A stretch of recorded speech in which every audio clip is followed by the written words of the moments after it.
साथियों, जय हिंद। आप सभी को स्वतंत्रता दिवस की हार्दिक शुभकामनाएं। हम अभी 76th इंडिपेंडेंस डे सेलिब्रेट कर रहे हैं।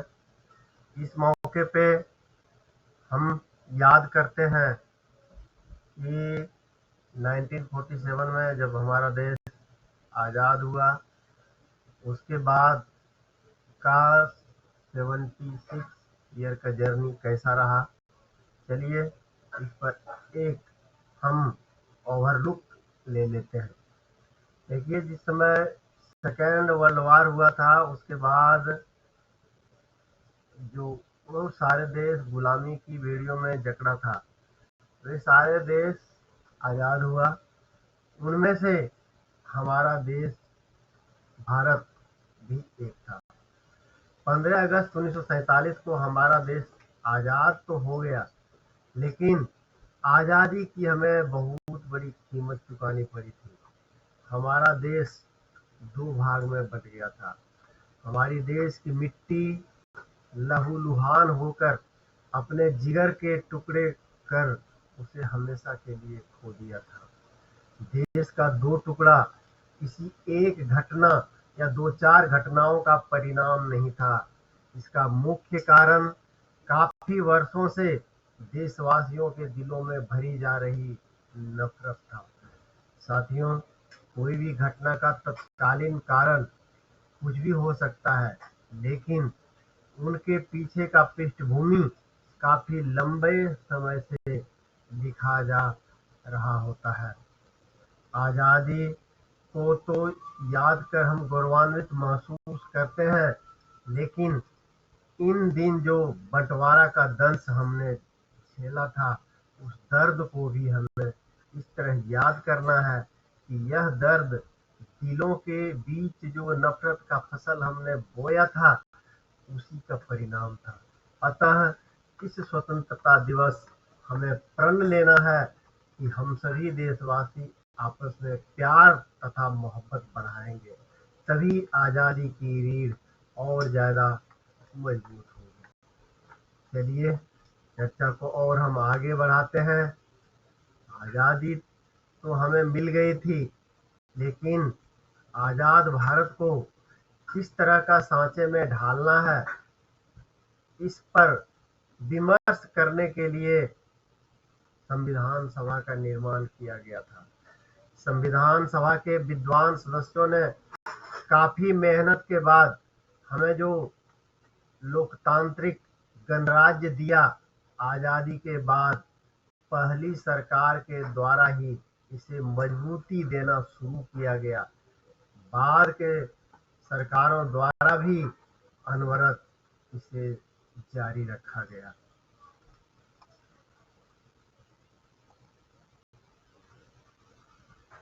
हम आजादी के शैशवा अवस्था से गुजर ही रहे थे कि पड़ोसी देशों द्वारा हमारे ऊपर अनवरत आघात किया गया। सबसे पहले चीन ने हमारे ऊपर आक्रमण कर दिया। उस आक्रमण से हम लोग उबर ही नहीं पाए थे कि पाकिस्तान ने हमारे ऊपर हमला कर दिया। इन हमलों को सीमित संसाधनों से ही हमारी सरकार तथा जवानों ने जमकर मुकाबला किया तथा दुश्मनों के दांत खट्टे किए। उस समय के तत्कालीन प्रधानमंत्री, इस समय हमारा भारत का पाकिस्तान का 1965 का युद्ध हो रहा था, उस समय के हमारे प्रधानमंत्री लाल बहादुर शास्त्री जी थे। उन्होंने जय जवान तथा जय किसान का नारा दिया था। इसका मतलब यह है कि इनकी बहुत ही उस समय महत्वपूर्ण भूमिका थी। जवान सरहद पे लड़ रहे थे और किसान उनके लिए फसल उपजा रहे थे। उस समय हमारे देश में फसल का उत्पादन बहुत ही कम था।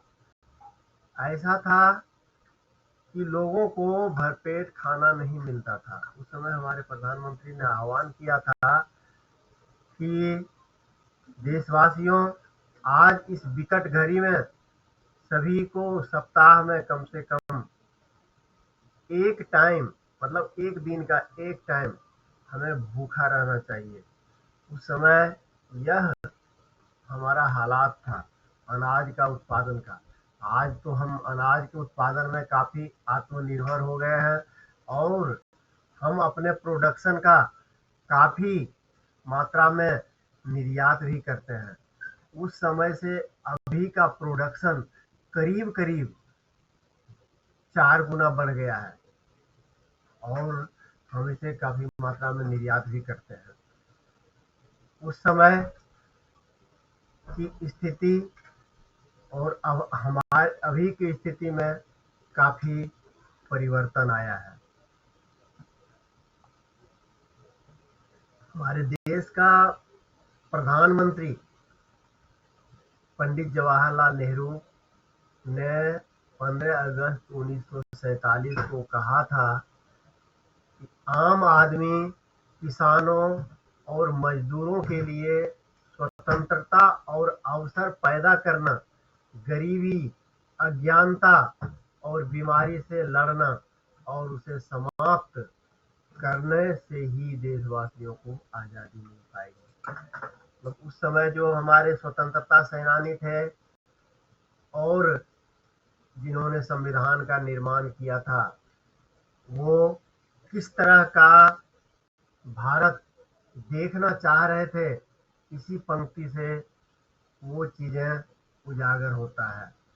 आम आदमी, किसान, मजदूर के लिए स्वतंत्रता और अवसर पैदा करना। जो हमारे समाज के निचले पायदान पे लोग खड़े हैं, उनके लिए काम करना और उन्हें आगे आगे बढ़ाना ही आजादी का असली मतलब है। इसके लिए सरकार द्वारा काफी कार्यक्रम भी शुरू किया गया। इनमें से कुछ हम नाम ले सकते हैं, जैसे सार्वजनिक वितरण प्रणाली, जिसमें कि एक रेट सुनिश्चित कर दिया जाता है, उसी रेट पर सोसाइटी के लोगों को अनाज का वितरण करना। किसान जब खाद उपजाते हैं, उन्हें सब्सिडी के रेट पर बीज तथा खाद उपलब्ध करवाना। उसी तरह से बुजुर्ग पेंशन योजना, मतलब जो मोर देन 60 ईयर जो हो गए हैं उनको पेंशन देना। मिड डे मील, बच्चे स्कूल जाते हैं, उन्हें वहाँ पे खाना खिलाना। मतलब इससे क्या होता है कि बच्चे स्कूल जाने के लिए प्रेरित होता है। उसी तरह से सरकारी स्कूल काफी मात्रा में खोलना, सरकारी अस्पताल खोलना, जिससे कि गरीब लोगों का अच्छा से अच्छा इलाज हो सके। हालांकि यह अलग डिबेट का विषय है कि इन उद्देश्यों की पूर्ति करने में हम पूरी तरह से सफल नहीं हो पाए हैं, लेकिन इस दिशा में हम लगातार कार्य कर रहे हैं। जिस समय हमारा देश आजाद हुआ था, उस समय सबसे बड़ी समस्या हमारे देश को एक रखने की थी। जैसा हमने पीछे उल्लेख किया है कि सबसे बड़ी समस्या उस समय उत्पन्न हो गई थी और हमारा देश जो बंटवारा का दर्द झेला था, वह बंटवारा का और भी ज्यादा दर्द झेल सकता था यदि हमारी सरकार उस समय सूझबूझ से काम नहीं लेती। ऐसा था कि हमारे देश में उस समय करीब करीब 600 देसी रियासत था।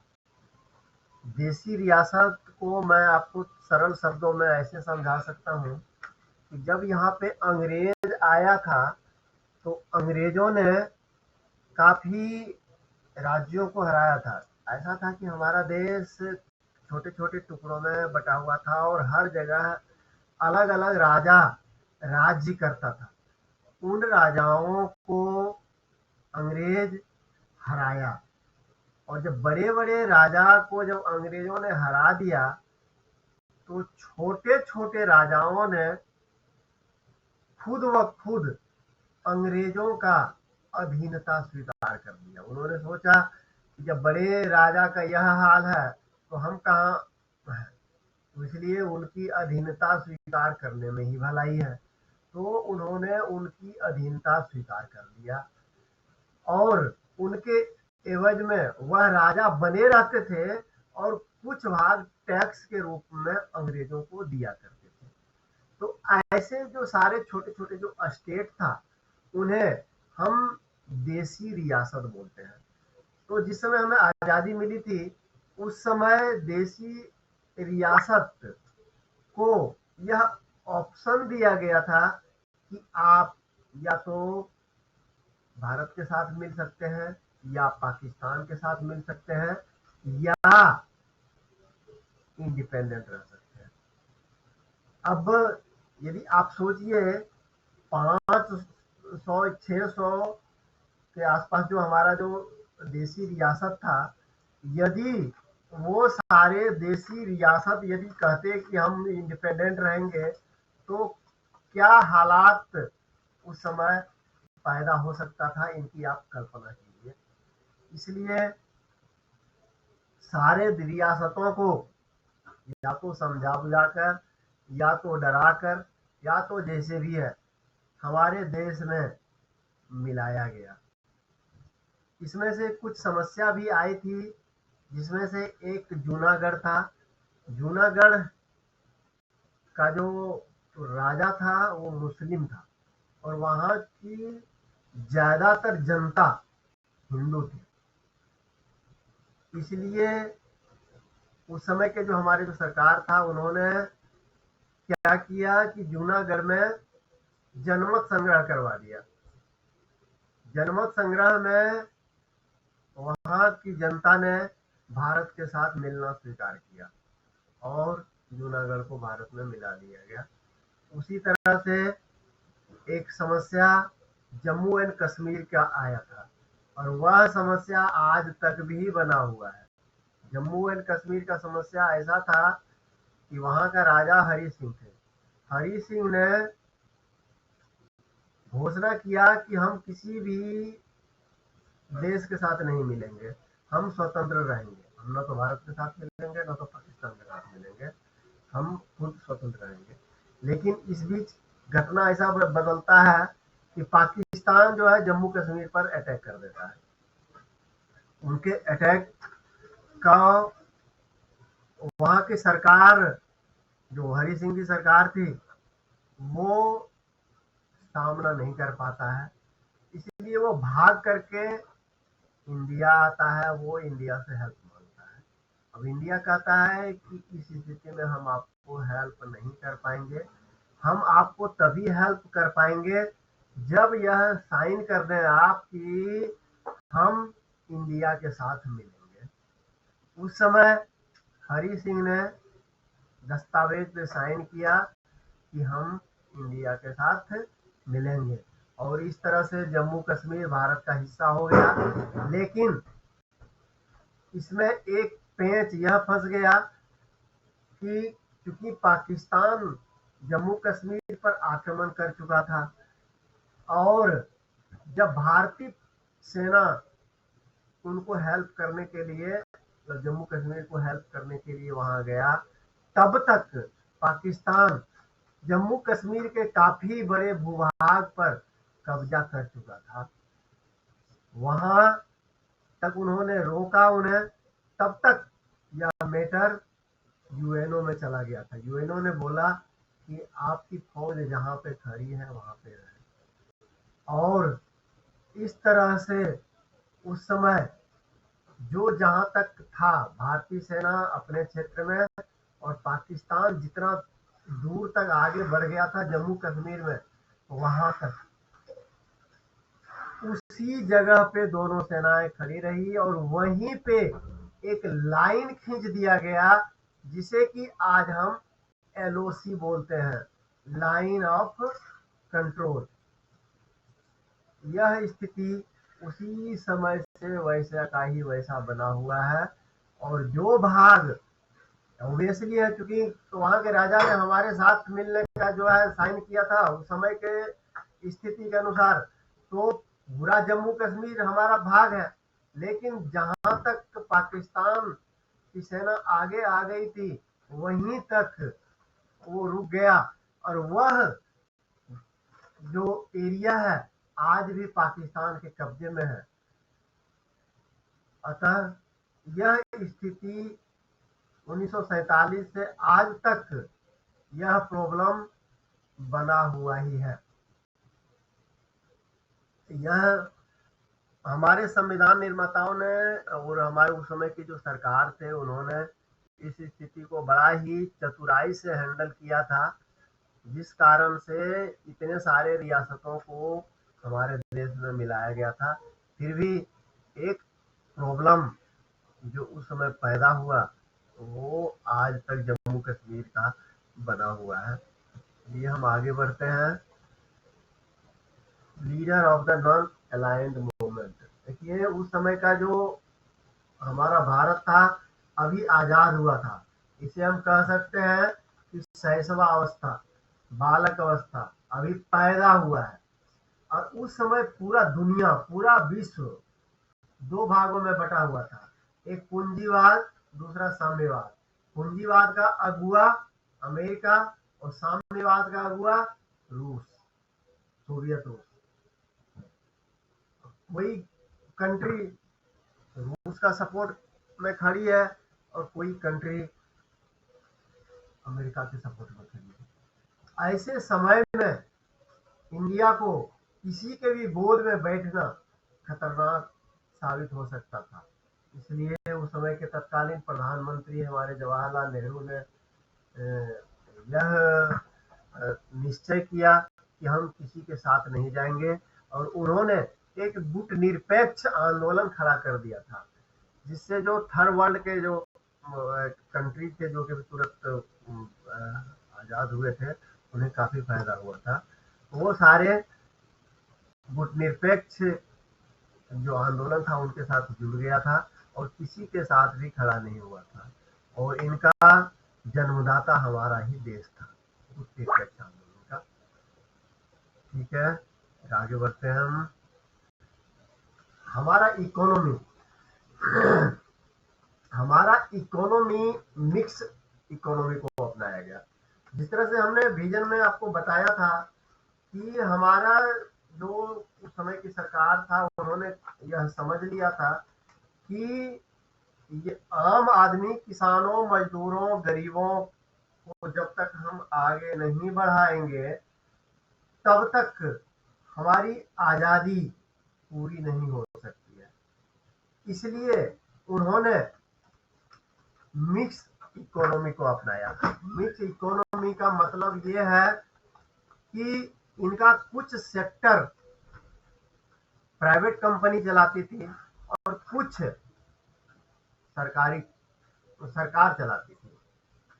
तो मिला जुला करके इस तरह से कंपनियां बनाया गया, जिससे कि प्राइवेट कंपनी मोनोपोली ना करे, मतलब वो हमारे देश के विकास में भागीदार हो।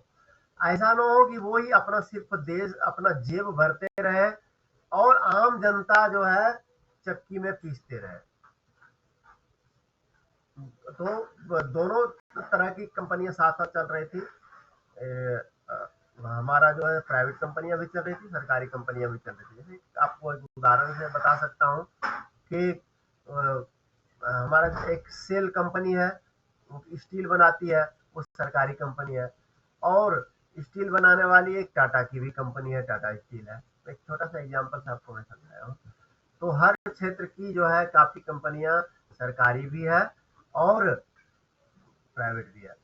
तो उस समय देश को आगे बढ़ाने के लिए किस तरह से, जिससे कि समाज का जो है एक सारे लोगों का विकास हो, किस तरह का व्यवस्था हम अपनाएं, यह उन्होंने सोचा था।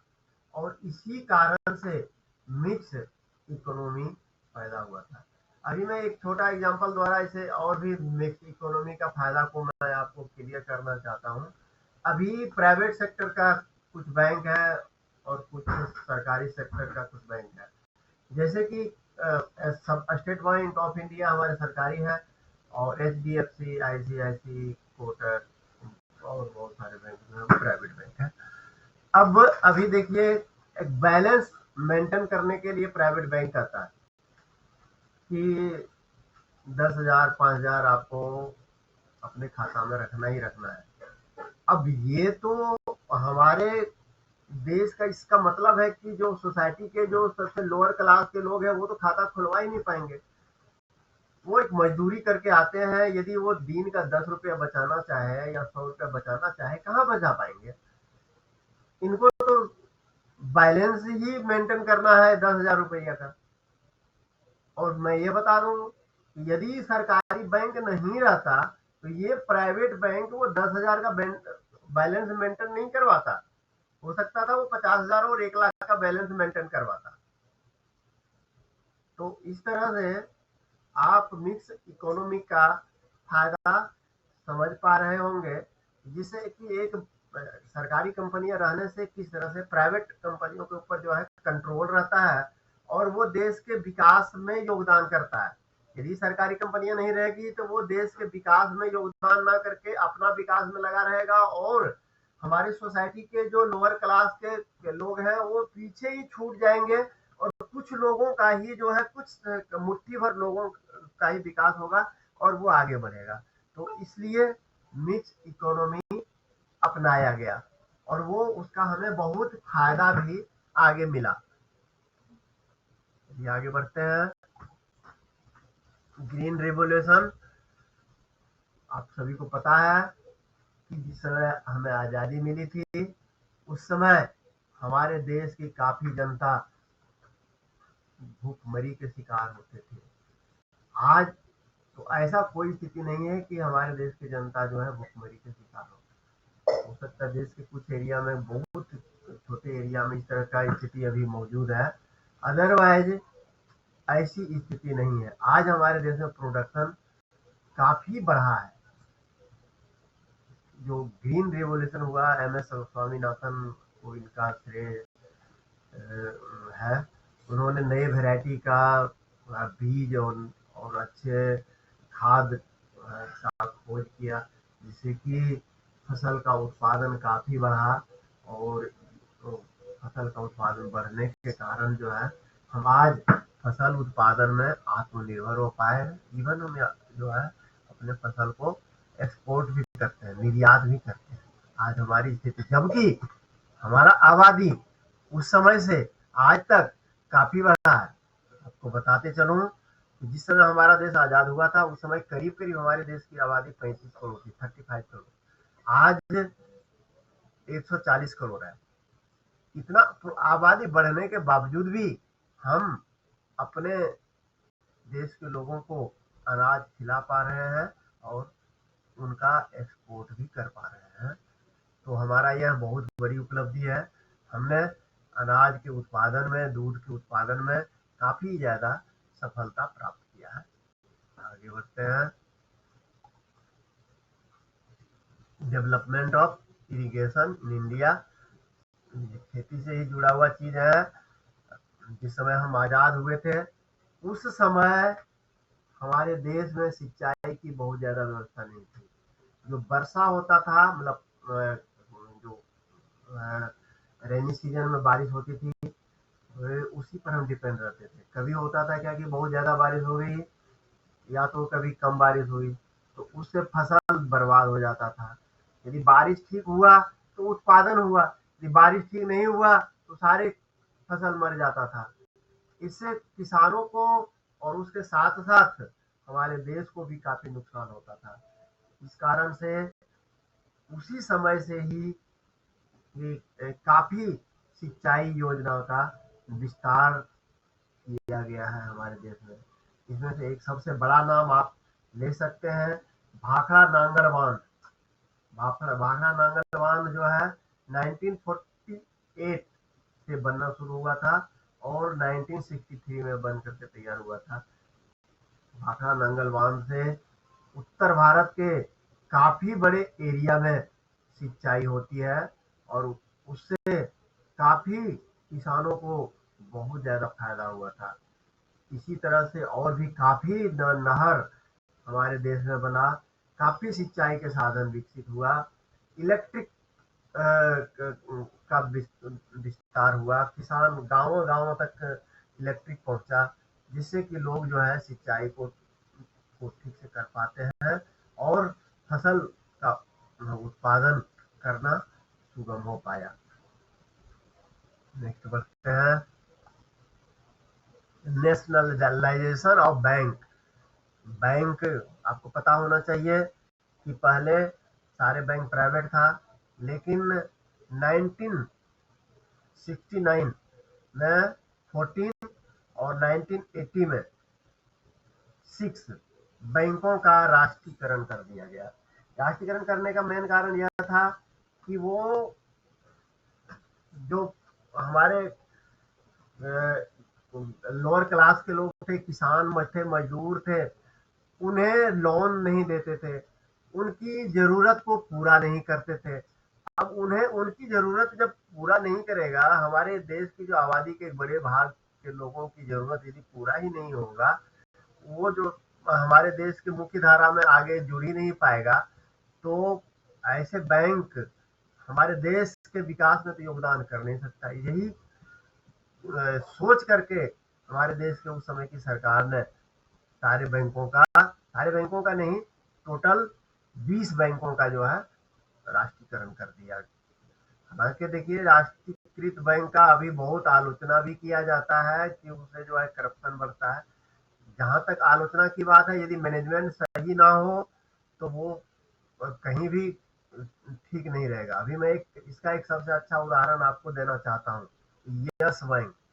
यस बैंक एक प्राइवेट बैंक है और वहां भारी मात्रा में करप्शन हुआ और करप्शन होकर के बैंक डूब गया।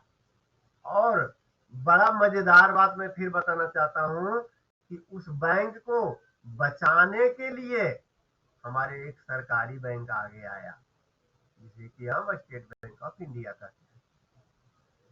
तो यदि करप्शन को हम कहीं बढ़ावा देंगे, तो प्राइवेट सेक्टर हो या तो सरकारी सेक्टर हो, कहीं भी चीजें खराब हो सकती है। और यदि हम चीजों को कंट्रोल करके चलाएंगे तो और चीजें ठीक से चलेगा।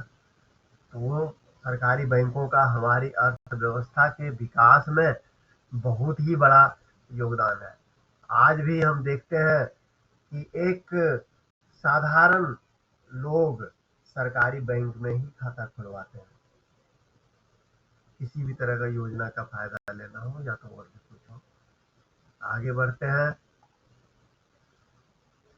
Indian institute of technology Kharagpur का सबसे पहले विकास किया गया। इसका स्थापना 1951 में ही हो गया था और आज तक कुल जो है टोटल 23 आईआईटी अलग अलग शहरों में खुल चुका है, जो कि हमारे शिक्षा को आगे बढ़ाने में, उच्च शिक्षा को आगे बढ़ाने में काफी मदद कर रहा है।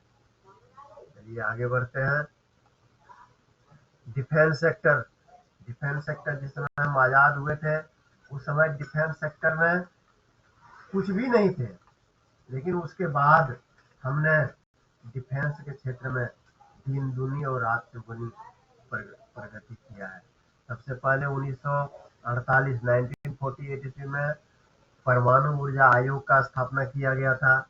उसके बाद उस पर रिसर्च का भी चलता रहा और आज स्थिति ऐसा है कि हम परमाणु ऊर्जा से बिजली भी बनाते हैं और परमाणु बम का भी विकास कर लिए हैं। तो सबसे पहले परमाणु रिएक्टर अप्सरा का डिजाइन 1956 में ही तैयार किया गया था। इसके बाद 1974 में पोखरण में परमाणु परीक्षण किया गया था। नेक्स्ट दूसरा परमाणु परीक्षण 1998 में किया गया। तो इसके अलावा जो है परमाणु परीक्षण के अलावा भी एक तेजस का नाम आप सुने होंगे। ये हमारा जो है जेट फाइटर है, और ये हमारे देश का जो गर्व की बात है कि अपने देश में जो है लड़ाकू विमान बनाया गया है। और आपको ये बताते चलूं कि यह अपना प्रोडक्शन को कई देशों में निर्यात भी करता है। इसके अलावा आपको यह बताना चाहता हूँ कि दुनिया के टॉप 100 हथियार उत्पादक जो कंपनी है, हथियार का प्रोडक्शन करने वाले जो टॉप 100 कंपनी है, उनमें से भारत की 4 सरकारी कंपनियों का नाम आता है। उनमें से आपको बताते चलूं, HAL हिंदुस्तान एरोनॉटिक्स लिमिटेड, इनको 1952 में सरकार ने अपना इनका प्रबंधन अपने हाथ में लिया था। उसी तरह से BEL, जिसका स्थापना 1954 में हुआ था। उसी तरह से BDL, जिसका स्थापना 1970 ईस्वी में हुआ था। इसके अलावा भारतीय आयुध कारखाने, जिनमें अंग्रेज प्रोडक्शन करते थे आयुध का, आज़ादी के बाद उन्हें जो हमारी सरकार ने अपने हाथों में ले लिया और उसका निरंतर विकास करते गया। इन सभी के सम्मिलित परिणाम स्वरूप आज स्थिति ऐसा है कि हम हथियारों का निर्यात कर पाते हैं। कई तरह की गोला बारूद हुआ, टीयर गैस है, नाइट विजन डिवाइस है, एयरक्राफ्ट लैंडिंग उपकरण है, तो और भी बहुत सारी चीजें हम आज दूसरे देशों को निर्यात करते हैं। आगे बढ़ते हैं। स्पेस सेक्टर, स्पेस सेक्टर में भी हमने काफी नाम कमाया है। सबसे पहले इसरो, स्पेस में हम कहीं नहीं थे, कुछ नहीं थे। इसरो का स्थापना सबसे पहले हुआ 1969 में। उसके बाद हमने स्पेस के क्षेत्र में कभी पीछे मुड़ करके नहीं देखा और आगे ही बढ़ता गया। पहला उपग्रह आर्यभट्ट 1975 में हमने छोड़ा था। इसी तरह उपग्रह रोहिणी को भी हमने 1980 में अंतरिक्ष की कक्षा में स्थापित किया था। सबसे पहले हमने स्वदेशी संचार उपग्रह 1981 में छोड़ा था। उसी तरह से राकेश शर्मा 1984 में अंतरिक्ष पहुंचा था। हम ध्रुवीय उपग्रह प्रक्षेपण यान को विकसित कर चुके हैं। ये मानव रहित या मानव सहित यानों को जो है अंतरिक्ष में ले जाने का काम करता है, जिसे हम PSLV भी कहते हैं। स्पेस के सेक्टर क्षेत्र में भी हम काफी आगे बढ़े हैं। आगे हम बढ़ते हैं। स्पोर्ट के क्षेत्र में भी हमने काफी उपलब्धियां हासिल की है। सबसे पहले हॉकी का स्वर्ण पदक हमने जीता 1948 में ही। उसके बाद और भी काफी स्वर्ण पदक हमने जीता। उसी तरह से 1951 में पहला एशियाई खेल का मेजबानी हमने किया था और बड़ा ही सफलतापूर्वक इसका मेजबानी हमने कर लिया था। और हम इनकी उपलब्धियां तो हम चर्चा कर सकते हैं। 1983 में क्रिकेट का वर्ल्ड कप हमने जीता था। 1986 में PT उषा ने एशियाई खेलों में पदक हासिल किया। उसी तरह हमारे देश का एक महान क्रिकेटर सुनील गावस्कर सबसे पहले टेस्ट क्रिकेट में 10,000 रन बनाने वाले खिलाड़ी बने। और आगे हम बढ़ते हैं। 1987 में क्रिकेट विश्व का मेजबानी हमने किया था। इसी तरह से सन 2000 में विश्व शतरंज चैंपियनशिप हमने जीता था। कौन जीता था? विश्वनाथन आनंद। उसी तरह से मैरी कॉम ने मुक्केबाजी में स्वर्ण पदक जीता। इसी तरह से अभिनव बिंद्रा 19 2008 में ओलंपिक खेल हुआ था, उसमें गोल्ड मेडल जीता था। फिर इसी तरह से 2010 में कॉमनवेल्थ खेल का हम आयोजन जो हुआ था, उसकी मेजबानी हमने किया था। फिर 2011 का क्रिकेट वर्ल्ड कप का फाइनल हमने जीता था। यह कुछ उपलब्धियां हैं, लेकिन जिस तरह से हमारे देश की आबादी है, इसमें और भी आगे बढ़ने की गुंजाइश है। और यदि हम और भी अच्छे प्रयास करें, सरकार द्वारा और भी हमें इसके लिए एक वातावरण अच्छा से दिया जाए, तो स्पोर्ट के क्षेत्र में और भी हमारा देश आगे बढ़ सकता है। इसके लिए काफ़ी गुंजाइश है, काफ़ी संभावनाएं बची हुई है। इंफ्रास्ट्रक्चर डेवलपमेंट, अभी आप देखते हैं कि हमारे देश में काफ़ी इंफ्रास्ट्रक्चर का डेवलपमेंट हुआ है। पहले आज़ादी के समय में हमारे देश में बहुत ज़्यादा रोड नहीं था। अभी आप देखेंगे कि ग्रामीण क्षेत्रों में भी काफ़ी रोड का निर्माण हो गया है, रोड का जाल बिछ गया है। रोड के कारण ही हमारे अर्थव्यवस्था को आगे बढ़ने में काफ़ी हेल्प मिलता है। गांवों में रोड काफ़ी बना है। इसके अलावा आप स्वर्णिम चतुर्भुज, बड़े पैमाने पर जो रोड बना है जो देश के कई हिस्सों को जोड़ने के लिए, उसमें आपने स्वर्णिम चतुर्भुज का जरूर नाम सुना होगा। देश के 4 शहरों को यह जोड़ता है। उसी तरह से काफ़ी एक्सप्रेसवे भी बना है। एक्सप्रेसवे का नाम, काफ़ी एक्सप्रेसवे है, एक एक्सप्रेसवे नहीं है। जैसे कि कुछ हम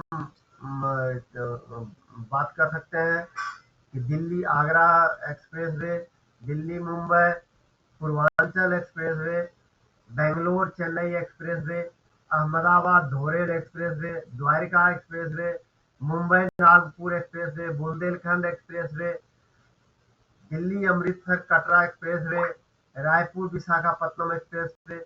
इस तरह से काफ़ी एक्सप्रेसवे हमारे देश में बना है, जो कि हमारे देश के एक भाग से दूसरे भाग को में पहुंचने में काफ़ी हेल्प करता है। इसके अलावा आगे फिर बढ़ते हैं। चैलेंजेज जितना हम आगे बढ़े हैं, उस अनुपात में अभी चैलेंज भी हमारे देश में काफ़ी मौजूद है। ऐसा नहीं है कि हमारा चैलेंज खत्म हो गया है। कई तरह का चैलेंज अभी मौजूद है, जिसमें से सबसे मुख्य चैलेंज जो हम कह सकते हैं, वो धर्म और जाति के आधार पर हमारे देश को बटा होना है। हम आज भी धर्म के आधार पर एक दूसरे से काफ़ी नफरत करते हैं। हम आज भी जाति के आधार पर एक दूसरे से काफ़ी नफरत करते हैं। एक जाति के लोग छोटे जाति के लोगों को देखना नहीं चाहता है, उन्हें हेय दृष्टि से देखता है, उन्हें देश का नागरिक नहीं समझता है। यह स्थिति को हमें बदलना पड़ेगा। आप आए दिन अखबारों में पढ़ते होंगे कि अमुक जगह जाति हिंसा हुआ, अपर कास्ट के लोगों ने लोअर कास्ट के लोगों को पीट दिया, या तो उन्हें गाली किया, या तो वह उनकी माँ बहनों के साथ जो गलत संबंध किया, उन्हें मंदिर में नहीं जाने दिया गया। इस तरह की सारी चीजें हमें सुनने को मिलता है। इस स्थिति से जब तक हम आगे ऊपर नहीं उठेंगे, तब तक हमारा देश प्रगति नहीं कर पाएगा। हमने काफ़ी प्रगति किया है, लेकिन इन चीज़ों को यदि हम पीछे छोड़ देंगे, यदि इन चीज़ों से हम धर्म और जाति से यदि हम ऊपर नहीं उठेंगे, तो हमारा देश आगे नहीं बढ़ सकता है। हमारा आज अर्थव्यवस्था 5 ट्रिलियन का होने वाला है, लेकिन 5 ट्रिलियन का अर्थव्यवस्था तभी व्यवहारिक होगी जब समाज के निचले पायदान पे खड़े लोग भी उसमें भागीदार होंगे। जब वो भागीदार नहीं होंगे तब तक 5 ट्रिलियन अर्थव्यवस्था का बहुत ज्यादा मतलब हमारे देश के लिए नहीं हो पाएगा। डॉक्टर बी आर अम्बेडकर ने डेमोक्रेसी का असली मतलब समझाते हुए कहा था कि लोगों के बीच भाईचारा, समानता तथा स्वतंत्रता को बढ़ावा देना ही डेमोक्रेसी है। इस दिशा में जब तक देश प्राथमिकता से काम नहीं करेगा तब तक हम बहुत ऊंची बुलंदियों को नहीं छू पाएंगे। अतः इस दिशा में देश को प्राथमिकता से काम करने की जरूरत है। आते हैं हम आज के डिस्कशन के कंक्लूजन पर। काफी कुछ उपलब्धि हासिल किया है हमने, लेकिन सामाजिक समरसता के क्षेत्र में और भी अधिक काम करने की आवश्यकता है। जब तक समाज के निचले पायदान पर खड़े लोग मुख्य धारा में शामिल नहीं होंगे तब तक असली आजादी हमें नहीं मिल सकता है। हमारी सरकार को इस दिशा में प्राथमिकता से कार्य करना चाहिए। चलिए दोस्तों, इस डिस्कशन को आज हम यहीं विराम देते हैं। जय हिंद। आपको धन्यवाद। हमारा डिस्कशन यदि आपको पसंद आया तो हमारी वीडियो को लाइक करें, चैनल को सब्सक्राइब करें और अपने दोस्तों के साथ शेयर करें। जय हिंद।